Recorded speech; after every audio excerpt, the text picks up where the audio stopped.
My stepmom threw my belongings in the rain the day my dad died. She forgot who actually inherited the land. My name is Florida Hale and I am 60 years old. The rain felt like needles on my face as I stood by my father's fresh grave. I was 60 years old, and my heart was heavy with a grief that felt like lead. But when I pulled my car into the driveway of the family estate, my sadness turned into a cold, sharp shock. My suitcases were flying off the second-story balcony. I watched my silk dresses and old photo albums hit the mud with a wet thud. Beatrice, my stepmother, stood at the front door. She was wearing a designer black veil and holding a glass of expensive champagne. She didn't look like a grieving widow, she looked like a cat that had finally caught the bird. She took a slow sip of her drink and looked down at me with a nasty sneer. "The help is supposed to use the back gate, Florida," she called out. "And you don't work here anymore." I scrambled out of the car, my boots sinking into the wet grass as I tried to save my mother's old quilts from the puddles. My hands were shaking with rage as I reached for my house keys. I marched up the stone steps, determined to confront her, but the key wouldn't turn. The locks had been changed. Before I could even knock, two large men stepped out from behind the pillars. They were wearing black suits and earpieces, looking like private security guards. I didn't recognize them at all. Beatrice watched from the window, pulling the heavy velvet curtains shut with a smirk. I realized then that my father's body wasn't even cold in the ground yet, but she had already moved to erase me. She had spent the last few hours clearing his private office of every single personal record he owned. I was locked out of my own history. As I stood in the rain, my mind flashed back to the day Beatrice first arrived. She had come to the house as a physiotherapist to help my father with his failing health. At the time, I thought she was a blessing. My father was lonely and ailing, and she seemed so attentive. But I remember the afternoon I walked into the study and saw her draped over him. It wasn't the posture of a healer, it was the pose of a predator. She was whispering in his ear while her hand rested on his checkbook. When she noticed me standing in the doorway, she didn't look embarrassed. She simply looked over my father's shoulder and winked at me. It was a silent, chilling declaration of war. She had targeted our family wealth from the very first second she stepped inside. Hit subscribe for more revenge stories. I ended up in a cheap, drafty motel on the edge of town. The room smelled like old cigarettes and cleaning fluid. My clothes were damp, and they smelled faintly of funeral lilies and rainwater. I sat on the edge of the lumpy bed, clutching a small, waterproof locket.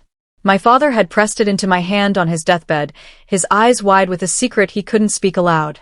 I had thought it just held a photo of us, but when I pried it open with a fingernail, my breath hitched. There was no picture inside. Instead, I found a tiny, old-fashioned brass key. Engraved on the back of the metal were sets of numbers. They were GPS coordinates for a specific plot of dirt. My father had left me a map to something he had kept hidden from the world. The next morning, I drove out to the coordinates. I expected to find a hidden cabin or a secret safe, but the road led me far away from the fancy estate. I ended up at a massive, sprawling piece of wasteland on the outskirts of the city. It was a gray, rocky field that looked like it couldn't grow a single weed. My father had bought this useless land decades ago, and I never understood why. As I stepped out of my car, a man in a bright orange vest approached me. He was holding a clipboard and looking at a map. He looked at my old car and then back at his papers. "Are you Florida?" he asked, his voice full of surprise. "You're the new owner? People have been calling my office trying to buy this dirt for $50 million all week." I stared at the surveyor, my jaw nearly hitting the gravel. $50 million? For a field that looked like the moon? The man in the orange vest pointed toward a deep hole his team had recently drilled. He explained that this barren wasteland sat directly over a massive, newly discovered lithium vein. In the world of modern technology, lithium was basically the new gold. My father hadn't been buying mud, he had been securing a fortune that the rest of the world was only now realizing existed. I looked back toward the city, thinking of the greedy woman sitting in our family mansion. The surveyor dropped a second bombshell that made my heart race. He told me that the estate Beatrice thought she had won was actually mortgaged to the hilt. My father had borrowed against the house and the cars just to pay for this specific piece of land.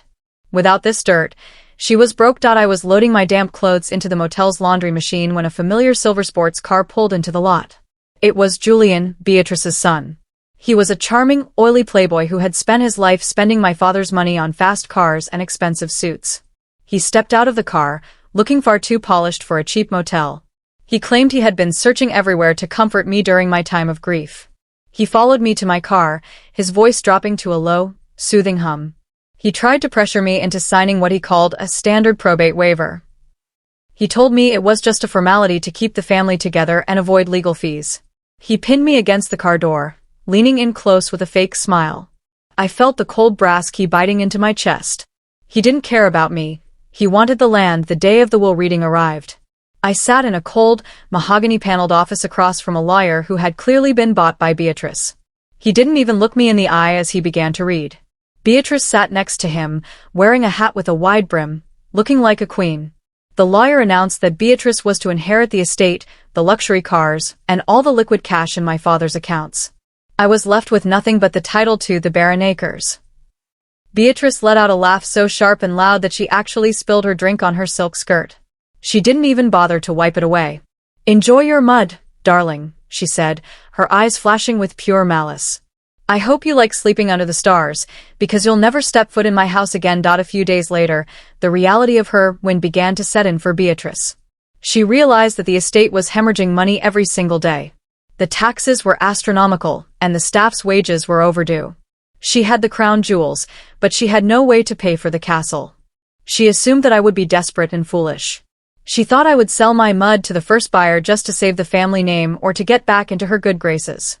She sent Julian to tell me that she might consider letting me live in the guest house if I just signed the land over. I didn't even give him a seat. I sent a formal legal notice back to the estate that same afternoon. I told them I was not selling. In fact, I was hiring a team to fence the entire area off. Julian showed up at the barren acres late that night. He didn't come with lawyers this time. He came with a bottle of expensive wine and a story about how he had always felt a connection to me. He sat on the tailgate of his truck and reminded me of the days before Beatrice married in, acting like we were allies against his mother's greed. I played along, nodding and sipping the wine while I watched him carefully. Acted like I was considering his offer to partner up. When he got up to take a phone call, I took the chance to peek into his open briefcase on the front seat. My heart hammered against my ribs. I saw detailed blueprints and contracts. They weren't planning to mine the lithium carefully. They had plans to build a massive, illegal chemical plant on my land to process it. The blueprints in Julian's briefcase were just the start of the horror. As I flipped through his files with shaking hands, I found something much worse. Beatrice had been busy behind the scenes, paying off doctors to create a paper trail of lies. She had gathered forged medical records to claim that my father was mentally unfit when he purchased the barren acres. The documents suggested he was suffering from confusion and dementia, meaning the sale should be void. My stomach did a slow, sick turn as I realized her ultimate goal. If a judge believed these lies, the land purchase would be cancelled, and the property would revert back to the main estate. Since Beatrice had been granted the estate in the fake will, she would own the lithium vein without paying a single cent. She was trying to steal my father's legacy by destroying his reputation and calling him a crazy old man. I needed to clear my head, so I drove to the cemetery to visit my father's grave. When I arrived, my heart broke all over again. The beautiful flowers I had carefully left just 2 days ago had been shredded into tiny pieces, scattered across the grass like confetti. Someone had intentionally desecrated his resting place just to hurt me. As I knelt to clean up the mess, I felt a prickle on the back of my neck. I looked up and saw a black SUV idling near the cemetery gates. A man in a dark suit was watching me through tinted windows. He didn't look like Beatrice's usual thugs. He looked like a professional. He stepped out of the vehicle and walked toward me with a somber expression. "Your father didn't die of a natural heart attack, Florida," he said quietly. "He was poisoned." The man introduced himself as an ex-investigator who had been hired by my father weeks before he passed. My father had grown suspicious of his physiotherapist wife. The investigator revealed that Beatrice's daily treatments involved a very specific blend of rare herbs. These herbs were designed to be absorbed through the skin or ingested in small doses over several months. They didn't kill instantly. Instead, they caused the heart to weaken slowly, mimicking the signs of natural failure until the final attack looked perfectly normal to an untrained doctor. I gripped the investigator's arm, my fingernails digging into his sleeve. I realized then that this wasn't just a battle over lithium or a fancy house. I wasn't just fighting for a piece of dirt anymore. I was fighting to put my father's murderer behind bars. This was now a hunt for a cold-blooded killer. I knew I had to find physical evidence of those herbs before Beatrice cleaned out the house for good. I waited until a moonless night and drove back to the estate. I couldn't use the front doors, so I crawled through the old coal chute in the back, just like I used to do as a rebellious teenager. The air in the basement was thick with dust and the smell of damp stone. I searched every corner until I found a small wooden panel hidden behind the wine cellar racks. I pushed against it, and a secret door creaked open, revealing a small, modern laboratory. It was filled with glass jars and strange botanical journals. My heart leaped, thinking I had her trapped. But as I reached for the door handle, I saw a glowing red light. The room was locked with a biometric scanner. I needed a thumbprint to get inside. The next morning, an invitation arrived at my motel room, delivered by a courier in a tuxedo. Beatrice was throwing a New Beginnings gala at the estate.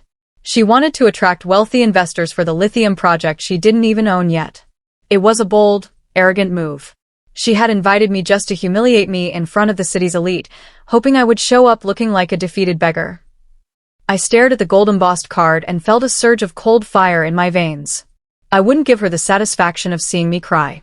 I went to my storage unit and pulled out a garment bag I hadn't opened in years. It held a stunning, midnight blue gown that had belonged to my mother. It was the dress my father loved most. I would show up as the true mistress of that house.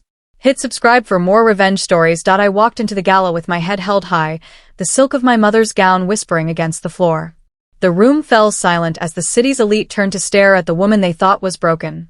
Beatrice froze, her glass of champagne trembling as she took in my appearance. She looked like she had seen a ghost. Recovering quickly, she glided toward me with a fake, painted-on smile. In front of the cameras and the wealthy investors, she pulled a checkbook from her clutch. "I know you're struggling, Florida," she said loudly, her voice dripping with mock pity. "I'm prepared to offer you $100,000 right now to just go away and find a quiet life." I reached into my small bag, but I didn't pull out a pen. I pulled out a handful of gray, rocky mud from the barren acres and dropped it onto her pristine white carpet. "This dirt is worth more than your soul, Beatrice." The crowd gasped, and Beatrice's face turned a violent shade of purple. I turned on my heel and walked toward the garden, needing air. Julian cornered me near the stone fountain, away from the prying eyes of the guests.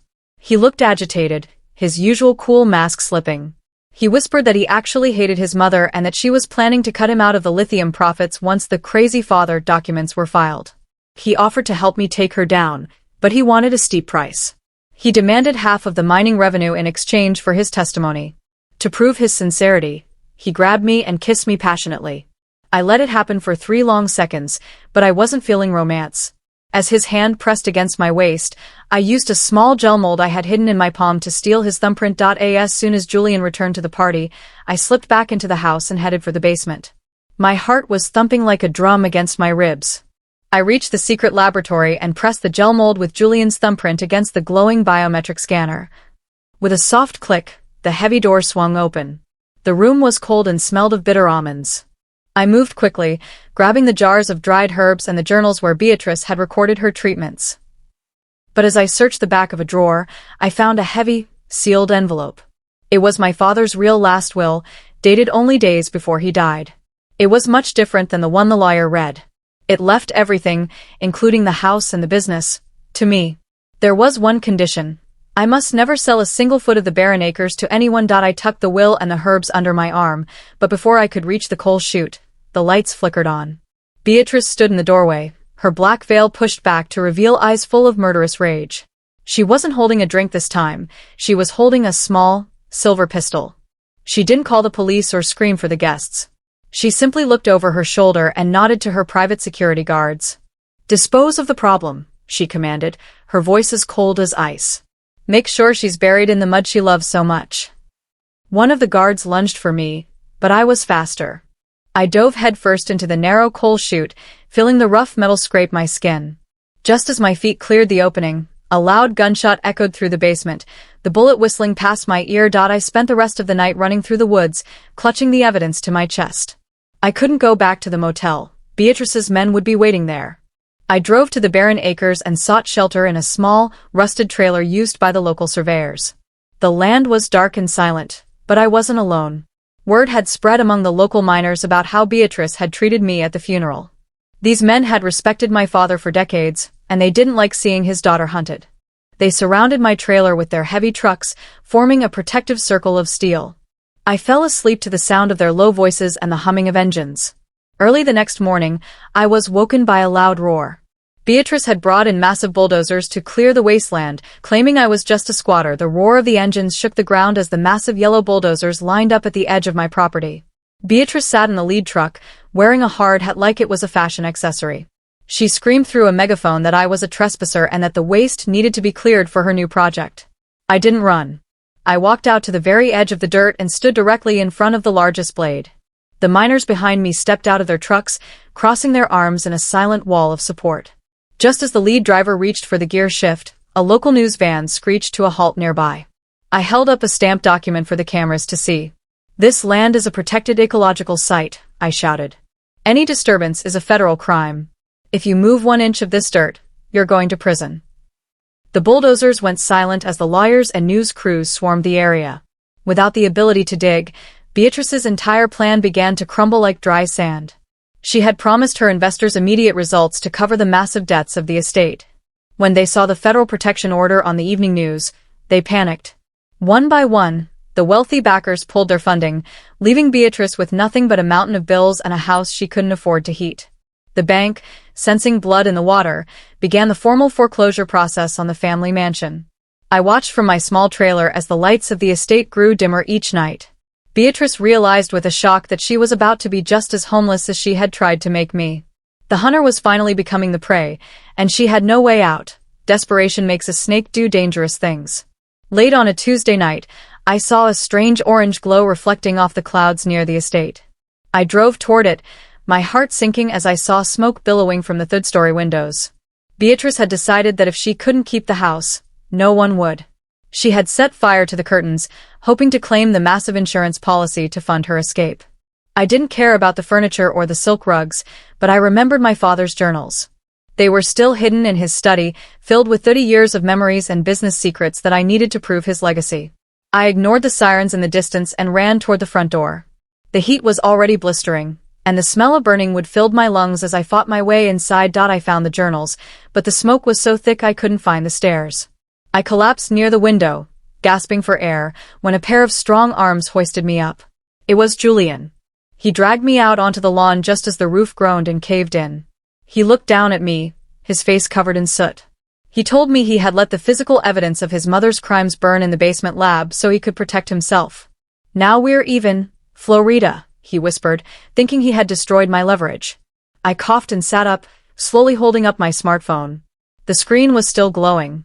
"I didn't need the paper, Julian," I rasped, showing him the live stream. "I recorded you and your mother talking in the hallway before the fire started. The whole world just watched you let the evidence burn." The grand reckoning had finally arrived. 2 weeks after the fire, I stood in front of the charred remains of the estate with a team of police officers and a court-appointed bailiff. The judge had reviewed the real will I recovered and validated every word of it. The barren acres was the key that unlocked the whole cage.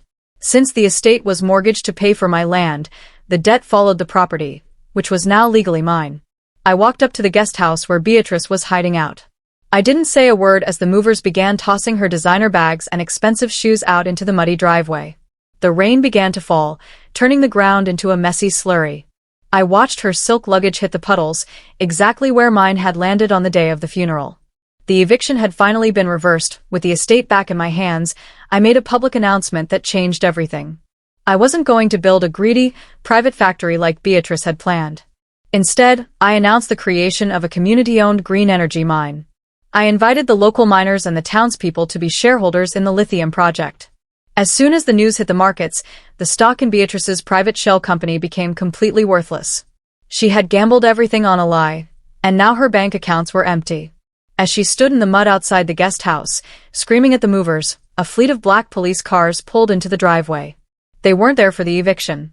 A detective stepped out and held up a piece of paper. Beatrice was served with an official arrest warrant for the first-degree murder of my father. The investigation moved at lightning speed once the police had the right clues. The jars of dried herbs and the botanical journals I had rescued from the secret lab were sent to a state-of-the-art forensic facility. The scientists found traces of a rare, toxic alkaloid that was nearly impossible to detect in a standard autopsy. However, when they compared the samples to the blood samples they had preserved from my father's final hospital visit, the results were a perfect, undeniable match. The medicine Beatrice had been rubbing into his skin every night was the very thing that had stopped his heart. I sat in the police station, watching through the one-way glass as the detectives laid the lab reports out in front of her. Beatrice's face went white, and she immediately tried to turn the tables by blaming everything on Julian. The betrayal within their own ranks was the final nail in the coffin. Julian, realizing that his mother was ready to throw him to the wolves to save herself, decided to strike first. He took a plea deal and testified against Beatrice in a crowded courtroom. He sat on the witness stand, looking small and defeated, as he admitted he had seen his mother medicating my father with a strange green paste for months. He confessed that she had bragged about how easy it was to retire an old man for his land. Beatrice couldn't contain her rage any longer. She jumped to her feet, her face twisted and ugly, and screamed at the top of her lungs, "I did it for you, you ungrateful brat.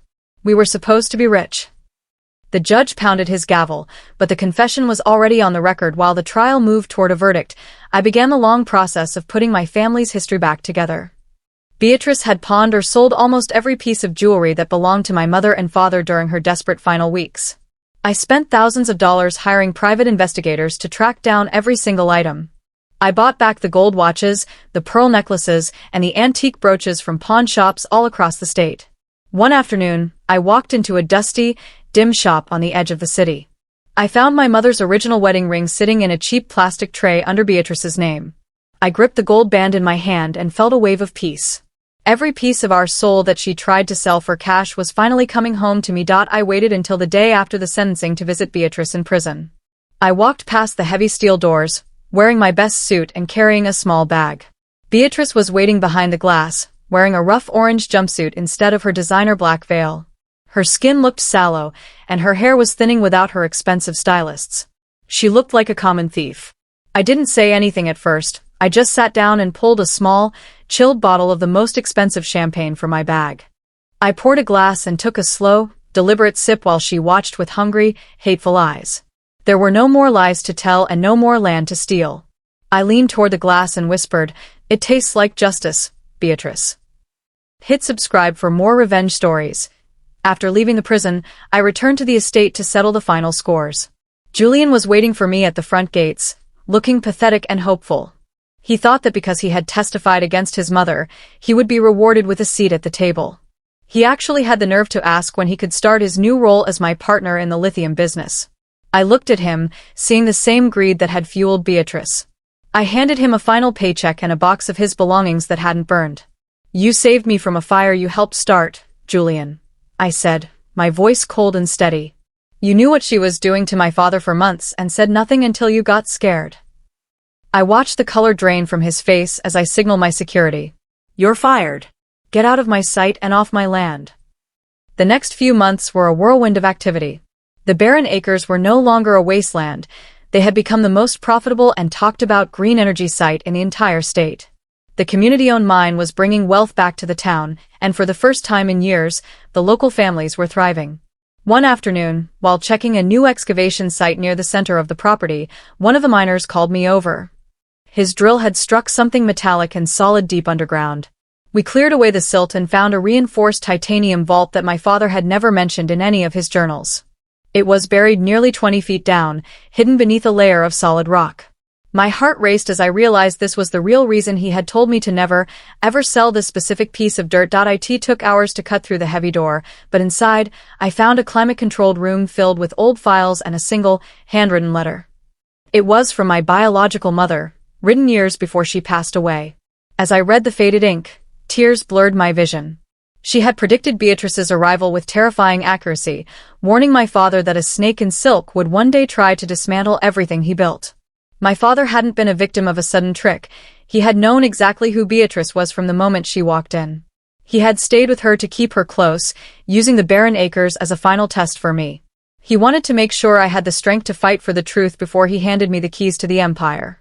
The land was his final lesson in resilience. Word of my success spread through the high society circles that had once mocked me. The same elite guests who had watched Beatrice humiliate me at the gala were now calling my office every day. They begged for meetings, offering millions to invest in my green energy projects or to have a seat on my board.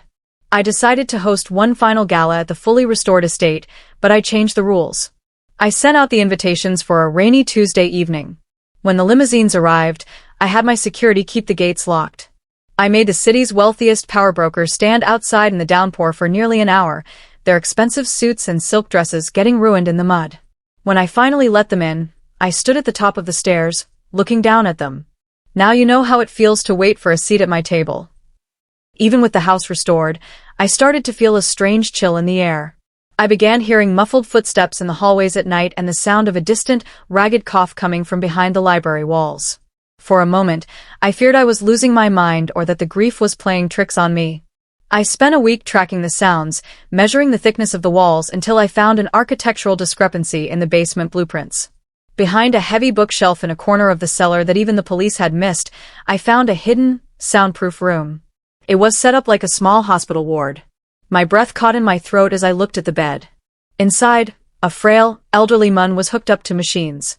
It was Beatrice's dead first husband, the man everyone thought had passed away 20 years ago. The man in the bed was a ghost brought back to life. As I sat beside him, he told me a story that made my skin crawl. Beatrice wasn't just a murderer, she was a professional serial polygamist who had spent decades retiring wealthy husbands to steal their fortunes. She hadn't killed her first husband because his heart was too strong, so she had faked his death and hidden him away to keep his secret accounts accessible. He had been a prisoner in my own basement for years, kept alive just enough to sign documents when she needed more cash. He had witnessed everything from his tiny room, and he had the evidence, recordings, hidden ledgers, and bank statements, to put Beatrice away for multiple lifetimes. I realized then that my father's physiotherapist was a monster who had left a trail of broken men across the country. With the first husband as the star witness, the legal system came down on Beatrice like a hammer. The new evidence proved she had committed fraud, kidnapping, and attempted murder long before she ever met my father. Her life sentence was upgraded to life without the possibility of parole. She would die in a cage, surrounded by the gray walls she deserved. But the justice didn't stop there. Because Julian had helped hide the first husband's existence and assisted in the medical treatments, his plea deal was immediately revoked. He was arrested right in the middle of a fancy dinner at a country club, charged as an accessory to the kidnapping and slow poisoning of his own father. As the handcuffs clicked shut around his wrists, he looked at me and begged for mercy. I simply turned my back and walked away. I used the massive profits from the lithium mine to do something my father would have been proud of. I turned the family estate into a grand sanctuary and recovery center. It became a safe haven for women who had been victims of domestic abuse or financial predators like Beatrice. I filled the rooms with light, flowers, and music, erasing the dark shadows of the past. One quiet morning, I took my father's old journals out to the center of the barren acres. I dug a deep hole in the rich, gray earth and buried them there, right next to the lithium vein. I wanted his words to be part of the land he loved forever. I stood there for a long time, listening to the wind, finally feeling like the weight of the past had been lifted from my shoulders. As the seasons changed, I finally allowed myself to open up to the world again. I met a man named Thomas, a simple geologist who had come to help study the land's environmental impact. He didn't care about the designer dresses, the fancy estate, or the millions of dollars in the bank. He loved the mud for what it was, a miracle of nature, not for what it was worth on the stock market. We spent our afternoons walking through the fields, talking about rocks and soil instead of lawyers and lies. For the first time in my 60 years, I didn't feel like I had to check a man's credentials or look for hidden motives. I just let myself be Florida, a woman who had survived a storm and found a quiet place to rest in the sun. I stood on the balcony of the estate, looking out at the barren acres as the sun began to set. The land was glowing with a soft, golden light, and the community mine was humming with peaceful energy. Beatrice thought she had thrown away my life when she threw those bags into the rain on that cold funeral day. She thought she was discarding a weak, grieving old woman. She didn't realize that she was actually helping me unpack the truth and find the strength I never knew I had. My father was right. The land remembers everything, and it eventually pays back what is owed. I am no longer defined by the betrayal or the anger. I am the owner of my own story. Thank you. Please like, share, and subscribe.